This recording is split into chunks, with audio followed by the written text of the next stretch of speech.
Hey everyone, and welcome back to the Roundup, the show where I go through a whole bunch of gaming news. And if you have been waiting to have your very own cloud physical collector's card and non-fungible token, then I'm happy to say that today's news video is for you. But we've got more than that. We have a rather embattled CEO of honestly, a games publisher that's a total show that I know it's like that from non-news industry sources, which is quite fun. And just a whole bunch of things. Ubisoft, they're having a bit of a show with massive burnout and problems. The tattered husk of Atari has been acquired, and well, we have some interesting stuff for Counter-Strike. So let's jump right into it with, of course, the thing that I'm sure this is a new consumption opportunity that you will no doubt be thrilled to partake in. Because as reported by Video Games Chronicle, the absolute geniuses at Square Enix have decided to combine the sellability of trading cards with none of the benefits of NFTs. It really is a match made in heaven. Just about the most intelligent way one could do this. And of course, if you're Square Enix and you want to work out a quick grift, obviously base it in Final Fantasy VII. So this collection, which is called the Final Fantasy VII Anniversary Art Museum Digital Card Plus. Really rolls off the tongue. It has 207 cards. I mean, that is a lot of consumption opportunities, I think you would agree. Each pack costs 440 yen, which is $3.30. You might be thinking, oh, that's a deal. Well, not too quick. You get 6 physical trading cards, as well as 1 digital exchange card. So if you want the entire collection, I suppose you'll need to either buy a hell of a lot of these or, try to get people to exchange them over to you. Now, the digital exchange card can be redeemed for an NFT version of the card, and they say it's possible to get an NFT version of any one of the 207 cards. Now, you may be thinking, trading cards, that's basically what NFT people were all about, right? Being like, oh, this is mine. It has a JPEG and a unique serial number that I'll never really see or care about. How valuable, right? But, this digital representation of the trading cards where there is true scarcity. Somebody can't just, this is the Black Lotus from Magic the Gathering, you can't just be a right-click, a copy-paster of that bit of art, and oh, now there's 2 of them. Oh, no, this one's validated on-chain. There's going to be scarcity. There's going to be trading. But here's the really weird thing. Square Enix has noted that there is no upper limit to the number of NFT cards that can be redeemed, and they cannot yet be transferred or resold to anyone else. It also adds that should the service running this engine ever terminate, it's possible you will not be able to view or use the digital card in the future. So actually, the digital bit is not a trading card, so basically all of the things that NFT proponents champion as a part of, creating this big digital economy, none of those exist. Which just means it's transparently saying, hey, want to buy 200 packs of cheap cards and try to get loads of digital collector's editions that are useless? This being on the chain has no benefit unless they plan on doing something sneaky in the future, of course. And obviously then people are just kind of beginning to see behind the scenes, it's like anytime you want to do something risky, you shouldn't. You slap FF7 on it because you want to exploit people's love. So it's the sort of thing, you have Yoshi P, Creative Business Unit 3, bunch of great game developers at Square Enix making great stuff, and then you just do have Square Enix Corporate doing what they think will make number go up, but we all look at it and our eyes roll. Remember Final Fantasy VII First Soldier, where they tried to do a Final Fantasy VII Battle Royale game to cash in that trend, which apparently Yuji Naka thought would be so valuable, such a big thing, that he decided to partake in some insider trading. What a numpty. Next then, we have the maligned Team17 CEO Debbie Bestwick, one of the definitely more wealthy people in the United Kingdom, stepping down after the 2022 expose. Now the thing is, this is true. Is there a causal link? That's the bit that's just speculation. But yes, the CEO and co-founder Debbie Bestwick has announced to the company director she'll be stepping away from her position as soon as a successor can be found. She's doing this to spend more time with family and is confident with the leadership of the team going forward. Lamau. She did confirm that she will remain at the company in a non-executive role, remaining on their board to provide mentorship, support, and guidance. Yes, if you want to continue being the most fucking indie publisher in existence that loves doing things like signing more games than you can possibly help produce, and basically just fucking coasting off Overcooked and just doing a bunch of mid shit. Oh my god, Team17. It's such a shit show internally, man.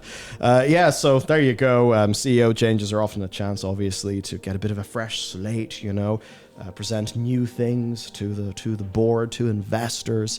Bestwick's been a bit tainted because of Eurogamer's bombshell reports in the summer of 2022. Stuff about staff being overworked, underpaid, in some cases asked to wrap Christmas presents for Bestwick's family, which is the sort of thing that's like, that's just a little bit of human interest story spice.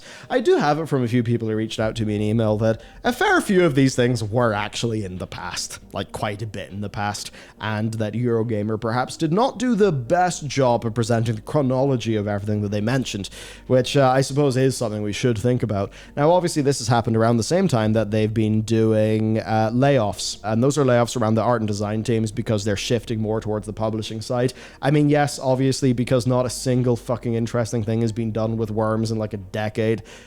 Because again, Team17, morons. I can't say anything else. I have it from quite a few sources, and to be honest, within the game development community, Team17 are a regular punching bag. I remember the story about Debbie Bestwick coming out and all that stuff, and it was Mike Rose from No More Robots. He was just going fucking full violence on me and being like, ha, lol, the amount of... I've poached people from Team17. It was shit. So that's all kind of funny. Anyway, that's what's going on for the happy chaps, Team17. Of course, I have no doubt that the actual people working at Team17 are good, but yes, certainly many absolutely goddamn stupid decisions have been made. And I suppose it's a funny little parallel with our Square Enix story. Remember they tried to do the whole Worms NFT grift? Nice one. Next, and speaking of silliness, Ubisoft burnout 10% of their staff through mismanagement at their Paris studio. Yep, because apparently Just Dance is the, that is apparently the thing that's absolutely roasting through people. But yeah, there's some great reporting from NME this weekend giving us a bit of a look at the messiness and the unpleasant working environment of one of their workhorse studios. Basically, the French labor union representing Ubisoft Paris revealed that 10% of the people on the project experienced burnout. Now, it's the funny thing because this is one of their actually reliable games, Just Dance. But yeah, that's the burnout rate. The thing, though, is how high is that as a burnout rate compared to the industry? How much is going to be in any sort of, creative project or non-creative project? I mean, I certainly remember times where my dad would have too many conservatories to build and he'd get really burnt out building conservatories or, a bit tired or whatever. I mean, he had a lot of grit, so we got through it, but, 10%. I guess I'm going to throw this one to you. How, compared to your own place of work, what does this seem like? But basically, NME spoke to staff directly and through the union, and they revealed that the studio has been actively hostile to their workers, basically saying that people were frequently asked to achieve the impossible or change everything, in spite of facing challenges like this. Ubisoft not deciding on a production engine despite having just 9 months of production left. So if you ever look at games like that and you think, bloody hell, this is just a load of shite that's been quickly turned over, yeah, you wonder why.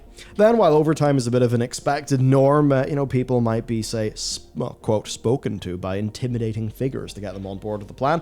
Speaking directly to NME, an employee basically was talking about 13-hour shifts, so that's from 9 a.m. to 10 p.m. Doesn't really allow you to have much of a personal life, while creating Just Dance 2023. And, maybe if you're working on a cure for an illness or something that's like truly the most important work, maybe this is okay, but I really don't think the 13-hour shifts are worth Just Bloody Dance 2023. So basically, Ubisoft Paris is the team behind Just Dance, but their production model meant that they actually do more than that. They support other Ubisoft titles, basically saying that every project at Ubi Paris is affected by crunch culture. So it's not, it's one of those things you maybe thought that Ubisoft, at least the core French studios, that are closer to management, maybe they get treated better. Nah, everyone gets treated shit. Ultimately then, Ubisoft are entering 2023 talking about their big mega franchises and wanting live services to be the new normal. The Just Dance team are actually representing a bit of the forefront of that, and really from a team health perspective, it does seem to be a pretty terrible model. Here's the quote. "They want us to be the first game as a service and big live game of the Ubisoft portfolio," claimed a source speaking directly to NME. "We showed them a realistic roadmap to realize this, and they refused." Now, if they're going to say, no, that doesn't work, we will get you more resources to do it right. Doesn't seem like that's something that's happened. So, Ubisoft being a bit shit. What a surprise. Next then, we got the tattered husk of Atari. So here's the deal. The Atari name has been... I don't know if you've been following this, but just the Atari name is just bing-bonged all over the place. People just picking up Atari, trying to be like, we're going to bring Atari back. And the things that they've tried to enter the market for are insane, right? Atari-themed hotels, Atari cryptocurrency, a lot of Atari merch, social casinos, real money gambling, YouTube, a new Atari VCS console, prestige versions of classic Atari games. Now, the hotel and casino licenses were terminated in 2022, and that means that Atari are getting back into video games. Most recently, they bought the IP for Berserk. Not that one, not Berserk the anime, or manga, of course. Mainly the manga. I actually have the first really, it's such a nice trade. I need to actually read that. And Frenzy. So apparently they're going back into that. And the thing is, of course, Atari's got an absolute goldmine of legacy, IP, right? And the thing is, that's actually where Nightdive Studios comes in. Now, Nightdive, maybe you'll remember that name because they made remasters of Quake, Turok, and Shadow Man. They are widely regarded as being kind of industry leaders in the remastering of old games.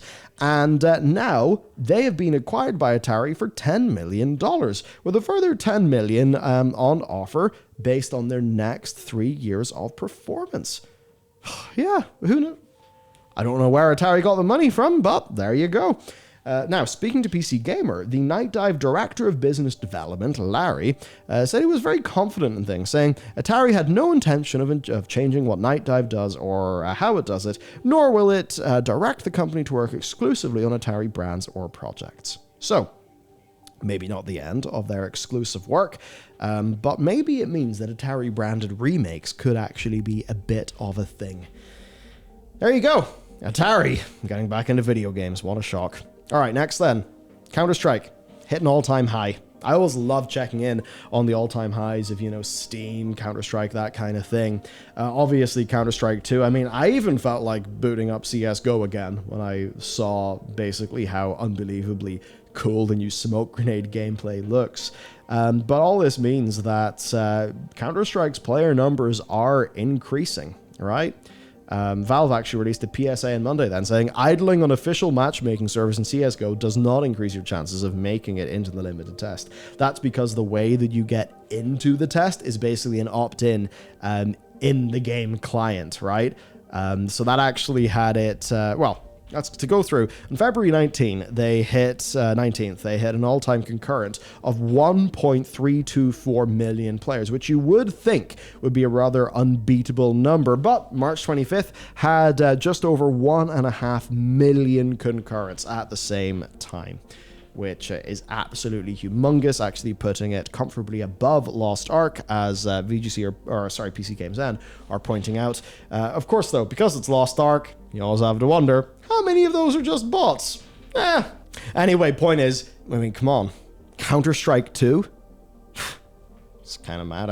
How many... It's a bit weird that 1.6 was so long ago and we've only hit 2 now, but hey, video game naming is always a funny business. And I think this is fascinating, genuinely. Valorant has been able to get so much cultural capital. It really has. It is the high-skill Zoomer game. A lot of people saw it as genuine, threat to CSGO. I suppose you have to wonder then, How is this going to compete? Certainly, Riot doing a lot of very interesting netcode things when it came to Valorant, a lot of things to really just ensure like the integrity of the game. The integrity of the sport, almost. But then, looking at what they're doing with the tick rates and the sub-tick rates for Counter-Strike 2, that also looks really awesome. So, honestly, more power to them.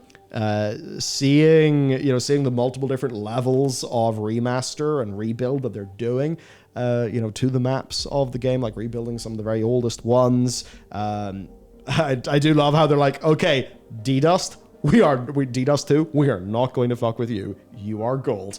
But man, I gotta say, that new smoke gameplay, like, I don't know if you've seen the same, like, GIFs and Twitter videos that I have, but, oh boy.